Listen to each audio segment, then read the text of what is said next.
Good morning বন্ধুরা। আজ Friday, তাই ঘুম থেকে লেটই উঠলাম। 10টার সময় ঘুম থেকে উঠলাম।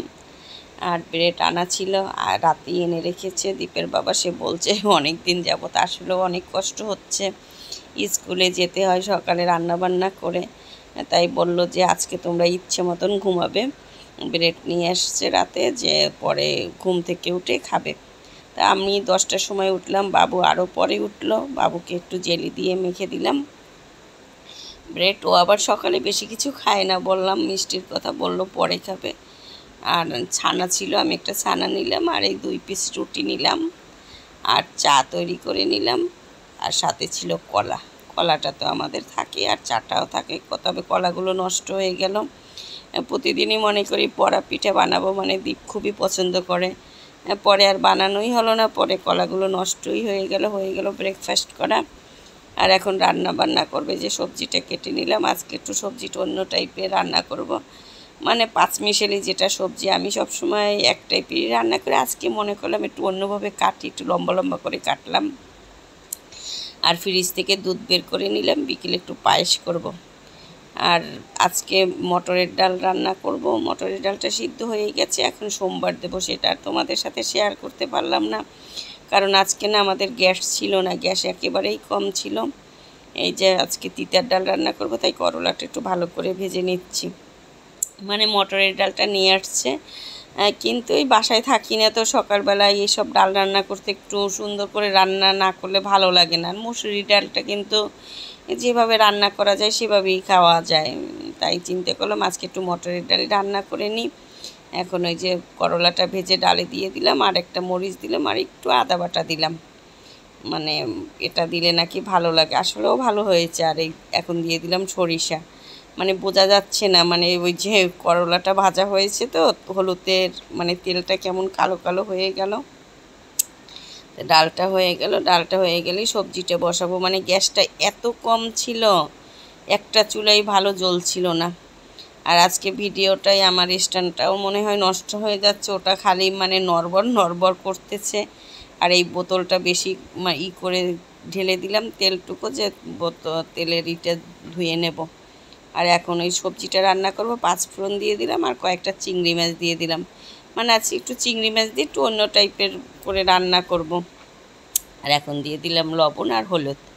মানে সবজি তো প্রতিদিনই রান্না করি, ছোট ছোট করে কাটি, আজ একটু লম্বা লম্বা করে কাটলাম আলুটা, তারপর গাজরটা আর ডাঁটাটা। আর এটা একটু তো শক্ত, তাই চিন্তা করলাম এটা একটু আগে ঢেকে দেব, তারপর একটু দেব বেগুন আর একটু পটল, সেটা পরে দেব, কারণ পটলটাও নরম সবজি আর বেগুনটাও তো নরমই সবজি। এটা একটু ঢেকে কিছুটা সময় সিদ্ধ করে নিয়ে নেব। তবে না আজকে সবজিটা অনেক ভালো লেগেছে। দীপের বাবাকেও বললাম, সেও বলল ভালো লেগেছে। আবার গতকালকের ছিল, মানে ইলিশ পোলাও ছিল রাতের, তাই মনে করলাম বাবুর জন্য সামান্য একটু মাংস রান্না করব। আর এই যে এখন বেগুন আর পটলটা দিয়ে দিলাম। সবজিটা এভাবে রান্না করছি না, খুবই ভালো লেগেছে। এখন একটু দিয়ে দিলাম জিরে বাটা আর ধনিয়ার গুঁড়ো। তারপরে কি হলো, মানে গ্যাসটা তো ছিল না, এই 2 দিনই তো সময় পাই, আর শনিবারও তো এই অনেক দিন যাবৎ ছুটি পাইনি, জানি না কালকে আবার যেতে হবে কি না। এখন জলটাও দিয়ে দিলাম, তাই চিন্তা করলাম একটু জিরাটা বেটে নেই। মানে বাটা জিরাটা স্বাদই আলাদা, গুঁড়ো করা আছে মিক্সার গ্রাইন্ডারে, কিন্তু গুঁড়োটার সাথে আর বাটাটা যায় না, ওটাটা অন্যরকম টেস্ট, মানে তরকারিটা অন্যরকম একটা অন্য লেভেলের একটা টেস্ট হয়, স্বাদ হয়। আর এখন বললাম না সামান্য একটু মাংস রান্না করব বাবুর জন্য। আবার করলাও কেটে রেখেছিলাম যে করলাটা ভাজি করব, কিন্তু পরে না আর হলো না সময়ের সাথে। মানে আমরা যখন লাঞ্চটা করলাম প্রায় 4টা বেজে গিয়েছে। এরকমই হয়, লেট করে ঘুম থেকে উঠেছি, প্লাস ছিল না গ্যাস, একটা চুলায় রান্না করলাম। এই লাস্টের দিকে গ্যাসটা কঠিন আকারে চলে আসছে, তখন আবার এমন আসলো যে মানে জালটা তো কম দিলাম, পেঁয়াজটা পুড়েই যাওয়ার অবস্থা। আর এখন একটু আদা বাটা রসুন বাটা দিলাম। আর বললাম না ক্যামেরাটা বারবারই স্ট্যান্ডটা কেমন জানি, মানে মনে হয় কি ঘাটটা ভেঙে যাচ্ছে সেই অবস্থা। মানে স্ট্যান্ড আবার একটা কিনতে হবে, ছোটো স্ট্যান্ডটাও ভেঙে গেছে, যাওয়া হয় না। আর এই যে এখন হলুদের গুঁড়ো, মরিচের গুঁড়ো, ধনিয়ার গুঁড়ো মানে প্যাকেটই ছিল, আর যে বের করব সেটারও সময় নেই। আর জিরে বাটা দিয়ে দিলাম আর 2টো কাঁচামরিচও দিয়ে দিলাম। তবে মাংসটা আজকে ভালো লেগেছে, মানে এতটা সময় হয়ে গেছে, আলুটা যে ভাজবো সেটারও সময় নেই। তবে অনেককেই দেখি যে আলু আর ভাজে না, একসাথেই দিয়ে দেয়। আমি চিন্তা করলাম আর ভাজাভাজি করার টাইম নেই, আমি আলুটা দিয়ে দিই। তবে দেখলাম মাংসটা না খারাপ লাগেনি, ভালোই লেগেছে। আসলে সব টাইপেরই ট্রাই করতে, আমরা সব সময় আলুটা ভেজেই দিই, এই মাংসটা রান্না করলে হয়ে যাবে। তারপরে কি করলাম, করলাটা, সেই কাটা করলাটা আবার ফ্রিজে রেখে দিলাম। চিন্তা করলাম যে না, আর হবে না। আর সবজিটাও পাশের চুলায় ঢাকা ছিল, এই যে আমার সবজিটা হয়ে গেছে। আসলে সবজিটা দেখতে না খুব ভালো লাগে, কালারফুল সবুজ, তারপরে আবার লাল। এই যে গাজরটা ভালোও লাগে, আমি গাজরটা এমনিতেও পছন্দ করি সবজিতে। এখন সবজিটা হয়ে গেল আর মাংসটাও কষানো হয়ে গেছে, এখন জল দিয়ে দেব। আর একটু নামানোর আগে একটু গরম মশলার গুঁড়ো দিয়ে ঢেকে রাখবো, তাহলেই হয়ে যাবে। এই যে জলটাও দিয়ে দিলাম। বারবার গিয়ে দীপকে জিজ্ঞেস করছি, বাবা কয়টা বাজে। ও আবার পরে চুল কাটতে গিয়েছিল নিচে, ওর বাবা চুল কাটিয়ে আনছে।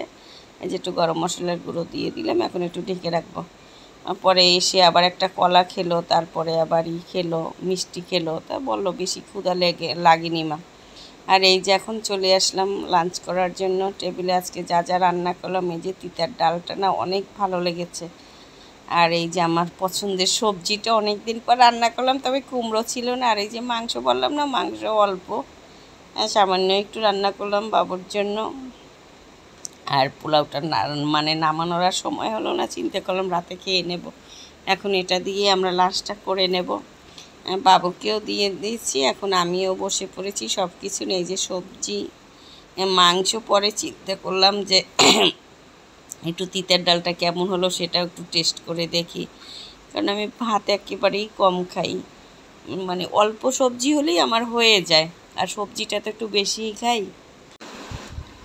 এই যে একটু ডালটাও নিয়ে নেব, মানে টেস্টটা দেখার জন্য, মানে স্বাদটা কেমন হলো সেটা।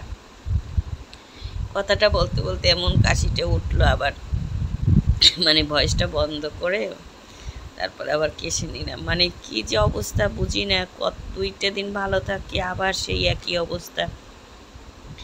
তা হয়ে গেল লাঞ্চ করা। এখন আবার বিকেলে চলে আসলাম, বললাম না পায়েস রান্না করব।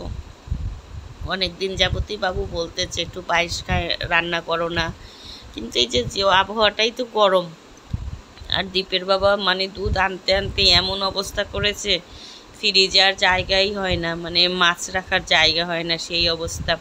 আজকে বললাম যে আর দুধ আইনেন না, কারণ এগুলো খাওয়া শেষ হোক তারপরে।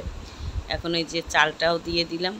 তবে পায়েসটা রান্না করতে হয় একটু ধীরে ঠান্ডায়, না হলে পায়েসটা কিন্তু ভালো লাগে না। মানে চালটা দুধের সাথে একেবারে সিদ্ধ হয়ে যাবে, একেবারে নরম হওয়ার পর চিনিটা দিতে হয়। তা চালটাও দিয়ে দিলাম, না হলে না চিনিটা দেওয়ার পর চালটা আবার শক্ত হয়ে যায়। আর আজকে মানে দারুচিনিটা দিতে মনে ছিল না, পরে মনে পড়লো, কেন জানি মনে হচ্ছে কি জানি একটা মিচিং। পরে মনে পড়লো যে আসলে তো আমি দারুচিনিটা দিলাম না, পরে দারুচিনিটাও দিয়ে দিয়েছিলাম। এই যে এখন দেখলাম, মানে পায়েসটা রান্না করার জন্য একটু কাছেই থাকতে হয়। যে দারুচিনি সরি এলাচ, আমি আমার মাথাটাই নষ্ট হয়ে গেছে, এলাচকে বারবার দারুচিনি বলতেছি। এলাচ দিয়ে দিলাম। দুধটা অনেক ঘন ছিল, তাই পায়েসটা না আজকে টেস্ট হয়েছে। 1.5 কেজি দুধে মানে চাল দিচ্ছি ছোট পোলারের, মানে যে ওই যে আইসক্রিমের পট, ওটার 1 পট চাল দিচ্ছি। আর এখন চিনিটা দিয়ে নিচ্ছি, কারণ চিনিটা আমাকে আর মাপ দিয়ে দিতে হয় না, মানে তৈরি করতে করতে একটা অভ্যাস হয়ে গেছে। চিনিটা দিয়ে দিলাম, এরপর আরেকটু জ্বালিয়ে নেব। পরে দেখলাম যে চিনিটা একটু কম হলো, পরে আবার একটু দিলাম, কারণ আমাদের দীপের বাবা, তারপর দীপ, ওরা না মিষ্টিটা অনেক বেশি খায়। তাই চিন্তা করলাম যে অনেক দিন পর যেহেতু রান্নাই করবো, একটু বেশিই চিনি দিয়ে দেই, না হলে তারা বলবে বেশি ভালো লাগেনি। এই যে আমার হয়ে গেল পায়েস রান্না করা। এখন ডাইনিংয়ে চলে আসলাম, একটু ড্রাই ফ্রুট দিয়ে দেবো, মানে একটু কাজু বাদাম, তারপর একটু চেরি, আর একটু কিশমিশ। কিন্তু আমার ছেলে বলল ওদের জন্য একটু বাড়লাম, দীপের বাবার জন্য, দীপের জন্য যে নাস্তা করবে একটু, কিন্তু ও বারবারই বলতেছে আমাকে দিবে না। মানে সে কিশমিশ, তারপরে যে কাজু বাদাম, এগুলো বাচ্চারা ভালোবাসে না কেন জানি। দীপ একান্ত এরা এগুলো ভালোবাসে না, এরা যে কোন টাইপের বুঝি না। যে সুন্দর দেখাচ্ছে না, খেতেও কিন্তু অনেক টেস্ট হয়েছে। দীপের বাবারটাও দিয়ে দিচ্ছি। আর দীপ বলল যে সে আর খাবেই না, সে আগেই বলতেছে তারটা এরকমই সাদামাটা। তাহলে আজকের ব্লগটা এখানেই শেষ করলাম। তোমরা সবাই ভালো থাকবে, দেখা হবে পরবর্তী ব্লগে।